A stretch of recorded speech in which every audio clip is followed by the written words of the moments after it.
Boleh nggak sih memori gue tentang film ini tuh dihapus aja dari otak gue supaya kredibilitas gue terhadap Gary Nugroho tuh bisa balik lagi gitu loh, seperti sedia kala. Silahkan nonton langsung filmnya karena pada akhirnya semua film itu selera masing-masing kok. Kita masuk dulu ya dari hal-hal yang gue suka dari film ini. Jujur gue tuh bingung banget, gue harus mikir keras banget apa sih hal yang gue suka dari film ini gitu loh, karena memang minim banget dan sedikit banget. Yang pertama, gue cukup suka dengan makeup sadis yang menurut gue terasa sadisnya banget dan juga ngilunya juga berasa, pokoknya oke lah gitu loh. Lalu terkait production design atau tata artistik yang menurut gue juga berhasil untuk memvisualisasikan sesuatu yang nyeni gitu kan ya. Lalu acting beberapa pemain juga menurut gue cukup oke, kayak contohnya Raihano atau Ayu Laksmi. Tapi untuk Mawar De Jong sebagai tokoh utama di sini, yang menurut gue actingnya dia ada yang oke, tapi juga ada yang terasa agak over. Lalu kita langsung masuk aja ke hal-hal yang gue kurang suka dari film ini. Yang pertama banget, menurut gue plot cerita dari film ini tuh nggak jelas sama sekali, ancur banget, maksudnya kayak gimana ya, berantakan gitu loh. Tiba-tiba loncat sana, loncat sini, tiba-tiba ke sini, tiba-tiba begitu. Pokoknya semuanya serba tiba-tiba. Bahkan gue juga ngerasa ini visi misi karakter aja tuh juga nggak jelas gitu loh dari awal film, pengennya apa, mau ngapain. Ya akhirnya baru terjelaskan di akhir film doang. Emang sih gue tahu film ini mencoba sesuatu hal yang baru, eksperimental gitu kan ya. Tapi tidak works jadinya.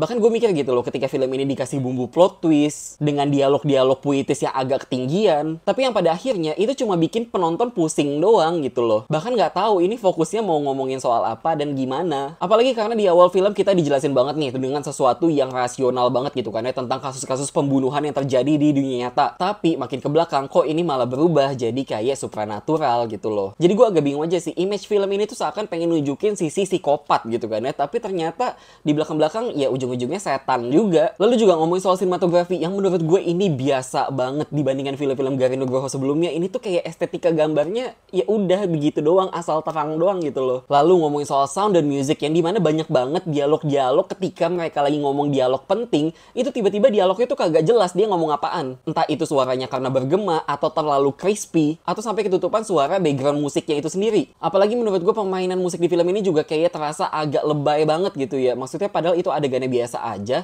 tapi musiknya tuh kencang banget. Lalu gue juga pengen bahas tentang beberapa adegan yang terasa kurang logis atau yang kurang dijelasin secara detail. Kayak contohnya, sejak kemunculan awal cowok Timur yang pakai bawa-bawa ular dan juga salah satu cewek yang bawa boneka, itu kayak nggak jelas banget gitu loh, dari awal muncul tiba-tiba muncul lagi. Kita harus mikir aja gitu loh, dia tuh ngapain di situ. Apalagi pas di opening film, pas adegannya lagi masak, itu figuran yang di belakangnya tuh kayak kaku banget. Emang sistemnya kayak gitu apa bagaimana nih? Atau dimana dengan karakternya Kelly Tandiono yang dimana dia adalah seorang lesbi, dia pengen deketin si tokoh utama di sini, terus tiba-tiba dia dibunuh. Tapi sempat di akhir film ada sebuah kalimat, yaitu jangan percaya kata-kata laki-laki. Ya maksud gue, ngapain itu karakter Kelly Tandiono dibunuh, kan itu udah jelas laki-laki.